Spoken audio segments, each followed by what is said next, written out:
Hello everyone. तो पिछले lecture में हमने basic illumination related terminologies complete किए थे। आज उन्हीं टर्मिनोलॉजीज़ का यहाँ पर यूज़ करते हुए हम लोग लॉज ऑफ इल्यूमिनेशन देखेंगे। ठीक है, तो जो डिफरेंट डेफिनेशंस बेसिक टर्म्स हमने देखे थे रिलेटेड, ठीक है, लाइक आपके पास हो गया illumination, luminous flux, luminous intensity, solid angle, ठीक है, area of the working plane. तो इस तरीके से हमने जितने भी बेसिक टर्म्स देखे थे इनका भी हम यूज़ करेंगे लॉज ऑफ इल्यूमिनेशन को समझने के लिए। तो आज हम लोग स्टार्ट कर रहे हैं लॉज ऑफ इल्यूमिनेशन। तो बेसिकली अगर हम लॉज ऑफ इल्यूमिनेशन देखें तो लाइक वाइज जैसे हमारे पास लाइट से रिलेटेड था, ठीक है, हमने फिजिक्स में पढ़ा है laws of reflection, laws of refraction, ठीक है। तो सेम मैनर में हमारे पास इल्यूमिनेशन से रिलेटेड भी जब इल्यूमिनेट हो रहा है, ठीक है, एक हमारे पास लाइट सोर्स है जो कि इल्यूमिनेशन कर रहा है किसी एक पर्टिकुलर वर्किंग सरफेस को, तो क्या क्या लॉज फॉलो करेगा, ठीक है, इल्यूमिनेशन लेवल पे क्या क्या इफेक्ट पड़ेगा, तो उन्हीं लॉज को यहाँ पर हम कंसिडर करते हैं एज लॉज ऑफ इल्यूमिनेशन। तो बेसिकली हमारे पास दो लॉज ऑफ इल्यूमिनेशन हमें दिए गए हैं। First one is law of inverse squares and second one is Lambert's cosine law, ठीक है। तो इसी लैम्बर्ट्स कोसाइन लॉ में हम लोग लैम्बर्ट्स क्यूबिक कोसाइन लॉ भी स्टडी करेंगे, जो एक्चुअली में हमारे पास लैम्बर्ट्स कोसाइन लॉ का जो मैथमेटिकल एक्सप्रेशन आएगा उसमें जस्ट हम कोसाइन क्यूब लॉ एम्प्लॉय करते हैं। तो let us start with the first law, that is law of inverse squares, ठीक है, या फिर इसे हम इस inverse square law of illumination भी कहते हैं। तो स्टेटमेंट अगर हम देखें, it states that the illumination of a surface, ठीक है, तो इल्यूमिनेशन लेवल की यहाँ पर बात की जा रही है, किसी एक सरफेस पे, पर्टिकुलर सरफेस पे जो इल्यूमिनेशन लेवल इल्यूमिनेशन आ रहा होगा, ठीक है, is inversely proportional to the square of the distance, ठीक है। तो ये इन्वर्सली प्रोपोर्शनल होगा स्क्वायर ऑफ द डिस्टेंस, ठीक है, अगर हम डिस्टेंस को डी कंसिडर करते हैं या आर भी हम ले सकते हैं, between the surface and the light source, ठीक है। तो ये वर्किंग सरफेस, ये अगर हमारे पास वर्किंग सरफेस है एंड ये अगर हमारा लाइट सोर्स है, इन दोनों के बीच का जो डिस्टेंस होगा यहाँ पर आर कंसिडर किया गया है, तो हम आर ले सकते हैं, डी ले सकते हैं, ठीक है। तो ये इसके स्क्वायर के इन्वर्सली प्रोपोर्शनल होता है कौन, इल्यूमिनेशन, जो कि इस वर्किंग सरफेस पे स्ट्राइक कर रहा हो, ठीक है। तो बेसिकली जो law of inverse square law है ये आपका मैथमेटिकली अगर हम इसे लिखना चाहें तो illumination is inversely proportional to the square of the distance between the light source and the working surface, ठीक है। दैट मीन्स कि जो इल्यूमिनेशन लेवल है ऑब्जर्व भी हमने किया होगा कि अगर हम एक टॉर्च यूज़ कर रहे हैं सपोज़, तो टॉर्च के सामने अगर हम एक कोई सरफेस अगर लेकर आते हैं, ठीक है, सपोज़ हमारे पास एक टॉर्च है, इससे में से जो लाइट फ्लक्स निकल रहा है कुछ इस तरीके से ऑब्जर्व हमने किया होगा।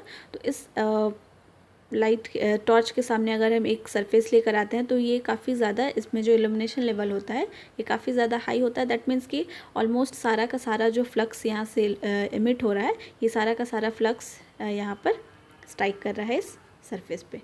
लेकिन जैसे जैसे सेम इस सरफेस को अगर हम जो टॉर्च है, टॉर्च से अगर हम बहुत दूर अगर लेकर जाएँ, ठीक है, तो इस पे जो पड़ने वाला total number of luminous flux होगा, इसकी क्वांटिटी थोड़ी सी डिक्रीज़ हो जाएगी। दैट मीन्स कि अब यहाँ से हम देख पा रहे हैं कि यहाँ पर मैक्सिमम फ्लक्स यहाँ पर स्ट्राइक कर रहा था, ठीक है, बट यहाँ पर क्या हो रहा है कि कुछ फ्लक्स इसके सरफेस से बाहर भी चला जा रहा है, ठीक है। तो यहाँ पे कुछ नंबर ऑफ फ्लक्स ही यहाँ पर हमारे पास वर्किंग सरफेस पे या इस सरफेस पे पड़ेगा, तो इसका जो इल्यूमिनेशन लेवल होगा वो, ठीक है, इस वाले सरफेस के कंपैरिजन में थोड़ा सा डिक्रीज़ हो जाएगा। दैट मीन्स कि जैसे जैसे हम लाइट से दूर जाते हैं, हम ऑब्जेक्ट की जो विजिबिलिटी होती है वो कम होती जाती है, ठीक है। दैट मीन्स कि उस पर लाइट जो पड़ना चाहिए वो इल्यूमिनेशन लेवल कम होता जाता है। तो अगर हम लाइट सोर्स से अगर दूर में कोई एक सरफेस है, कोई एक ऑब्जेक्ट है, तो उसको हम लोग अच्छे तरीके से देख नहीं पाते हैं, ठीक है, कंपेयर टू जो कि लाइट सोर्स के नज़दीक रखा हुआ हो। तो इसी लॉ को स्टेट, ठीक है, बताता है law of inverse square law. That means कि जैसे जैसे हम लाइट सोर्स से ऑब्जेक्ट का डिस्टेंस या फिर वर्किंग सरफेस का डिस्टेंस इंक्रीज़ करते जाएंगे, तो जो इल्यूमिनेशन लेवल होगा वो स्क्वायर के फैक्टर से डिक्रीज़ होता हुआ जाएगा, ठीक है। तो यही आपको एक्सप्लेनेशन यहाँ पर दिया हुआ है as law of inverse square law of illumination, ठीक है। तो यहाँ पर हम फिगर में यहाँ पर हम देख सकते हैं, जैसे this is light source S. यहाँ पर हमने इस जो यहाँ से लाइट जो एमिट हो रहा है, लाइट के डायरेक्शन में हमने, लाइट के पाथ में हमने 2 यहाँ पर सरफेस रखा हुआ है। ठीक है, तो जैसे यहाँ पर हमने एक लाइट के डायरेक्शन में ये पहला सरफेस हमने रखा हुआ है एंड ये दूसरा सरफेस। ठीक है, तो पहला सरफेस का जो यहाँ पे डिस्टेंस हम देख सकते हैं दैट इज़ r1। ठीक है, लाइट सोर्स से फर्स्ट सरफेस का, जिसका कि हम क्रॉस सेक्शनल एरिया हम ले सकते हैं। ठीक है, A1 है सरफेस एरिया एंड सेकंड जो वर्किंग प्लेन है इसका सरफेस एरिया हमने कंसिडर किया है A2। ठीक है, ये जो A2 सेकंड जो सरफेस है ये आपका R2 डिस्टेंस पे रखा हुआ है। तो इन दोनों पे दैट मीन्स कि एरिया A1 वाले first surface and second surface पे जो रिस्पेक्टिवली जो इल्यूमिनेशन आएगा, ठीक है, ये आपका 1/r²। ठीक है, एंड सेकंड जो होगा, सेकंड सरफेस पे जो इल्यूमिनेशन आएगा इट वुड बी R2 का स्क्वायर। ठीक है, तो इस मैनर में इल्यूमिनेशन लेवल जैसे जैसे डिस्टेंस हम इंक्रीज़ करते जाएंगे वर्किंग प्लेन का फ्रॉम द लाइट सोर्स, ये इल्यूमिनेशन लेवल डिक्रीज़ होता हुआ जाएगा। इसको मैथमेटिकली हम एक्सप्रेस कर सकते हैं। सपोज़ हमने लिया है टोटल, हमने सॉलिड एंगल देखा था। ठीक है, तो सॉलिड एंगल हमारे पास होता है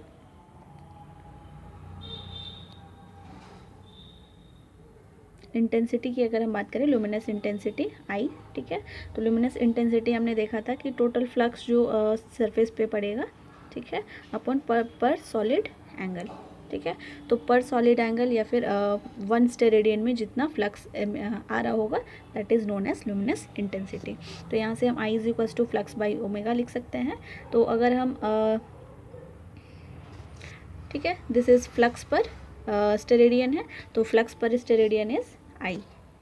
तो यहाँ से हम लिख सकते हैं फ्लक्स पर रेडिएटेड पर स्टेरेडियन इज़ I। ठीक है, दैट मीन्स कि 1 स्टेरेडियन में जो टोटल फ्लक्स आ रहा होगा, इसकी जो क्वांटिटी है दैट इज़ I। तो 1 स्टेरेडियन में अगर I आ रहा है तो टोटल जो स्टेरेडियन बनता है, ठीक है, टोटल जो सॉलिड एंगल बनेगा ये हमने कंसिडर किया था ओमेगा। ठीक है, एक स्फेयर में टोटल स्टेरेडियन बनेगा सपोज ओमेगा। तो टोटल स्फेयर पे जो हमारे पास फ्लक्स आ रहा होगा, ठीक है, अगर पर स्टेरेडियन 1 स्टेरेडियन पे अगर I है, ठीक है, तो ओमेगा स्टेरेडियन पे I इंटू ओमेगा लुमेंस हमें मिलेगा टोटल फ्लक्स।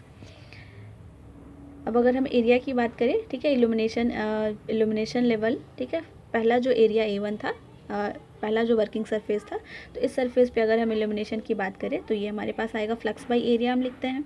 ठीक है, इल्यूमिनेशन = फ्लक्स बाई एरिया। तो एरिया हमारे पास यहाँ पे पहला जो सरफेस है इसका एरिया A1 है एंड यहाँ पर हमने फ्लक्स निकाला हुआ है I इंटू ओमेगा। ठीक है, तो इसे हम लिख सकते हैं I ओमेगा अपॉन A1। ठीक है, तो ये हो गया illumination level on first working plane E1। ठीक है, तो ये हम लिख सकते हैं illumination on surface area A1 I omega by A1 lumen per unit area. ठीक है, अगेन हम अगर A1 को लिखना चाहें तो हमने सॉलिड एंगल का डेफिनेशन देखा था। सॉलिड एंगल हमारे पास होता है एरिया अपॉन रेडियस का स्क्वायर। ठीक है, तो यहाँ से हम एरिया को लिख सकते हैं A इंटू R लिख सकते हैं। ठीक है, A इंटू रेडियस का स्क्वायर, तो this is area = omega into radius का स्क्वायर। ठीक है, तो अब इल्यूमिनेशन लेवल अगर हमें निकालना हो, टोटल हमने निकाला है यहाँ पे A1 पे I ओमेगा अपॉन A1, यहाँ हम A1 का वैल्यू पुट करेंगे ओमेगा R1 का स्क्वायर, तो यहाँ पे हमारे पास आएगा illumination E1 = flux, total flux हमारे पास आ रहा है I into omega and area हमने निकाला अभी जस्ट ओमेगा इंटू R1 का स्क्वायर। ठीक है, ओमेगा ओमेगा हमारे पास यहाँ कैंसिल होगा and finally we will get E1 = I upon R1 का square lumen per unit area. ठीक है, तो यहाँ से हम देख पा रहे हैं कि E1 यानी कि इल्यूमिनेशन जो कि हमारा फर्स्ट सरफेस जिसका एरिया A1 था, तो इस पर हमारे पास आ रहा है I अपॉन R1 का स्क्वायर। ठीक है, तो ये R क्या था, वर्किंग प्लेन का लाइट सोर्स से डिस्टेंस, और ये I हो गया टोटल इंटेंसिटी। ठीक है, तो इंटेंसिटी अगर हम यहाँ पर हमारे पास कांस्टेंट वैल्यू है तो इसको हम लिख सकते हैं, कांस्टेंट वैल्यू हटाएंगे तो ये प्रोपोर्शनल हो जाएगा रेडियस डिस्टेंस के स्क्वायर के। ठीक है, तो ये स्टेट करता है हमारा inverse square law of illumination. Next हम मूव करते हैं सेकंड लॉ की तरफ, that is Lambert's cosine law. ठीक है, लैम्बर्ट्स कोसाइन लॉ या फिर लैम्बर्ट्स क्यूबिक कोसाइन लॉ की बात करें तो क्यूबिक कोसाइन लॉ में सिंपली हम यहाँ पर क्यूब यूज़ करेंगे कॉस थीटा के साथ। जब हम न्यूमेरिकल वाले पार्ट में आगे बढ़ेंगे तो यहाँ पर हम इल्यूमिनेशन ई का जो वैल्यू निकालेंगे। ठीक है, लैम्बर्ट्स कोसाइन लॉ जब हम जहाँ पर अप्लाई करेंगे तो उस केस में कॉस थीटा का वैल्यू जो हम यूज़ करेंगे वो हम सिंपल कॉस थीटा भी अप्लाई कर सकते हैं, एज वेल एज हम क्यूबिक लॉ अगर हम अप्लाई कर रहे हैं तो कॉस क्यूब थीटा भी यूज़ करेंगे। तो ये न्यूमेरिकल पार्ट में हम देखेंगे। ठीक है, तो लैम्बर्ट्स कोसाइन लॉ हमारे पास यहाँ पे कहता है, स्टेटमेंट अगर देखें तो according to this law of illumination at any point. ठीक है, तो अगर हमारे पास एक सरफेस है एंड उस सरफेस पे किसी एक पॉइंट पे हम इल्यूमिनेशन लेवल डिटरमाइन करना चाह रहे होंगे तो that illumination is proportional to the cosine of angle between the normal and at that point and the direction of luminous flux। ठीक है, तो अगर हमारे पास एक सरफेस है एंड किसी एक सरफेस पे पर्टिकुलर सरफेस पे सपोज इस पॉइंट पे अगर हम इल्यूमिनेशन लेवल निकालना चाह रहे हो तो ये इल्यूमिनेशन डायरेक्टली प्रोपोर्शनल होता है कोसाइन ऑफ एंगल, ठीक है, कॉस थीटा के।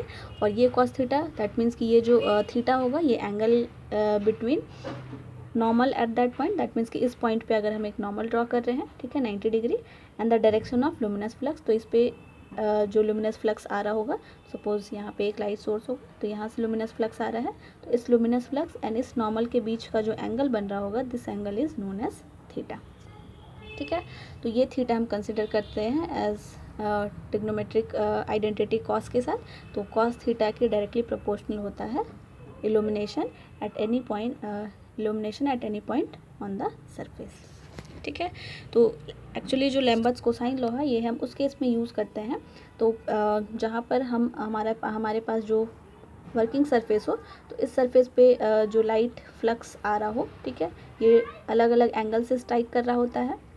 ठीक है, या अगर हम बिल्कुल मिड पे देखें तो यहाँ पे ये बिल्कुल नॉर्मली इस सरफेस पे पड़ रहा है, दैट मीन्स कि यहाँ पर जो एंगल बनेगा ये सेम एक्सिस पे लाई कर रहा है, लाइट सोर्स भी इसी एक्सिस पे है एंड आपका वर्किंग सरफेस भी सेम एक्सिस पे लाई कर रहा है। तो यहाँ पे जो एंगल बनेगा थीटा ये आपका 0 डिग्री बनेगा।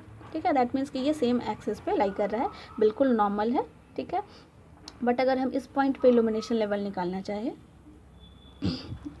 ठीक है, तो इस पॉइंट पे इल्यूमिनेशन लेवल यहाँ पर अगर हम देखें तो जो वर्किंग सरफेस है, ठीक है, इस पॉइंट का अपना कुछ नॉर्मल होगा, यहाँ से हम नॉर्मल बना लेते हैं। ठीक है, 90 डिग्री एंड इस पे जो फ्लक्स स्ट्राइक कर रहा है, ठीक है, ये वाला फ्लक्स, तो इन दोनों के बीच एक एंगल फॉर्म हो रहा है।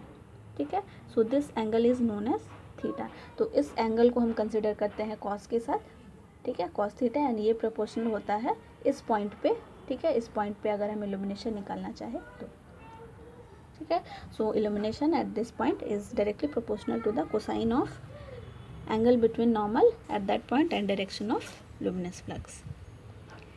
ठीक है, एंड ठीक है, तो प्रीवियस केस में जब हमने देखा था तो हमारे पास एक लाइट सोर्स था एंड इस पे सारा का सारा जो फ्लक्स था ये हमारे वर्किंग प्लेन पे आ जा रहा था। ठीक है, कोई भी सरफेस से बाहर नहीं जा रहा था। तो इस केस में हमारे पास जो लॉ मिला था, यहाँ से हमने लिखा था illumination is inversely proportional to the distance of square of the distance. ठीक है, तो यहाँ पर बिल्कुल नॉर्मल था, ये जो वर्किंग प्लेन था ये नॉर्मली प्लेस्ड था। ठीक है, टू द लाइट सोर्स। ठीक है, सारा का सारा फ्लक्स यहाँ पे स्ट्राइक कर रहा था। बट सेकंड केस में हमारे पास क्या होता है कि सपोज़ अगर हमारे पास इस पॉइंट पे अगर एक लाइट सोर्स हो, ठीक है, ये सारे डायरेक्शन में इल्यूमिनेट करता है, लाइट फ्लक्स एमिट करता है। तो अगर हमने जस्ट इसके नॉर्मल में, जस्ट इसके बिलो में अगर हमने एक सरफेस रखा है,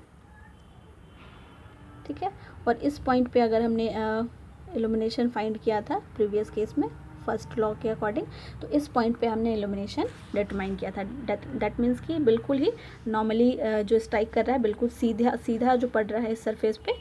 ठीक है, तो फर्स्ट लॉ के अकॉर्डिंग हमारे पास आया था is inversely proportional to the square of the distance. ठीक है, बट अगर हम इस पॉइंट पे अगर हम इल्यूमिनेशन लेवल निकालना चाहें, ठीक है, एट दिस पॉइंट, तो यहाँ पर अगर हम देखें तो ये जो वर्किंग पॉइंट है, वर्किंग सरफेस का जो पॉइंट है P मान लिया। ठीक है, और यहाँ से अगर हम देखें जो लाइट फ्लक्स आ रहा है, ठीक है, तो light flux and working surface के बीच में यहाँ पर आपको एक एंगल फॉर्म होता हुआ दिख रहा है। ठीक है, बिल्कुल ये नॉर्मली नहीं पड़ रहा है, कुछ एंगल बनाता हुआ ये इस पॉइंट P पे लाइट फ्लक्स आ रहा है।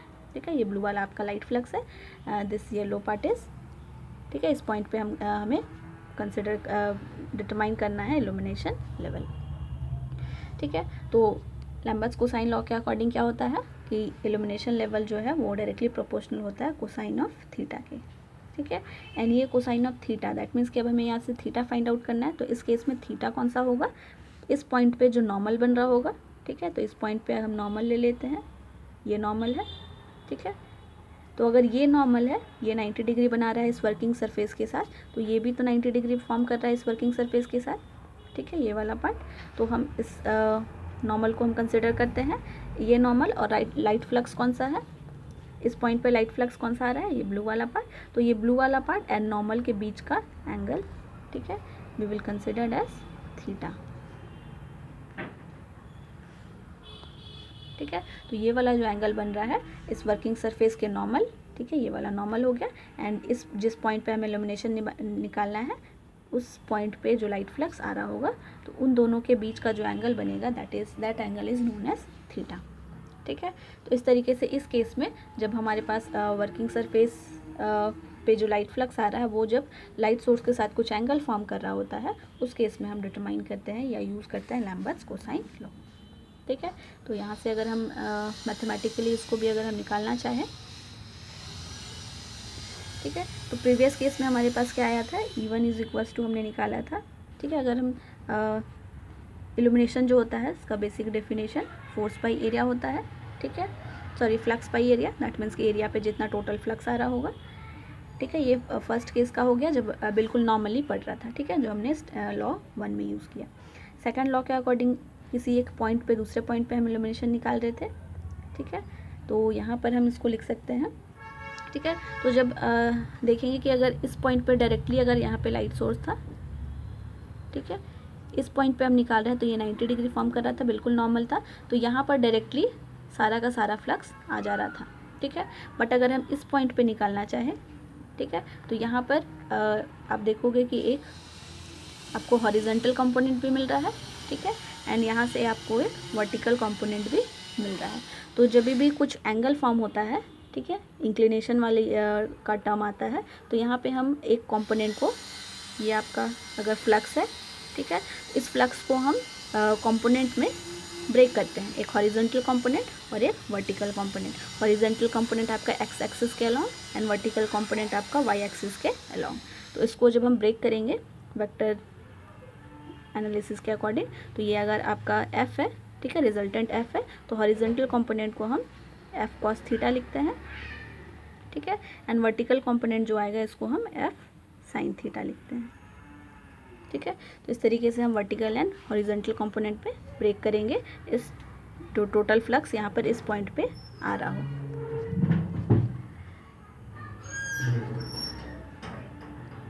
ठीक है। तो प्रीवियस केस में हमारे पास आया था, फर्स्ट केस में E1 इज इक्वल्स टू हम फोर्स बाई एरिया लिख सकते हैं। सेम मैनर में अगर हमारे पास सेकंड केस, यानी कि जब हमारे पास हम किसी दूसरे पॉइंट पे निकाल रहे हो जो कि कुछ एंगल बना रहा हो, इंक्लाइंड हो, ठीक है, लाइट सोर्स के साथ, तो इस केस में हमारे पास हम एफ को कंपोनेंट में ब्रेक करेंगे, ठीक है। ये हमारे पास ब्रेक हो रहा था एक हॉरिजॉन्टल कंपोनेंट में और एक वर्टिकल कंपोनेंट में, ठीक है, ये हमारे पास एफ था। ये वाला पार्ट हम लिखेंगे F cos theta and this is F sine theta,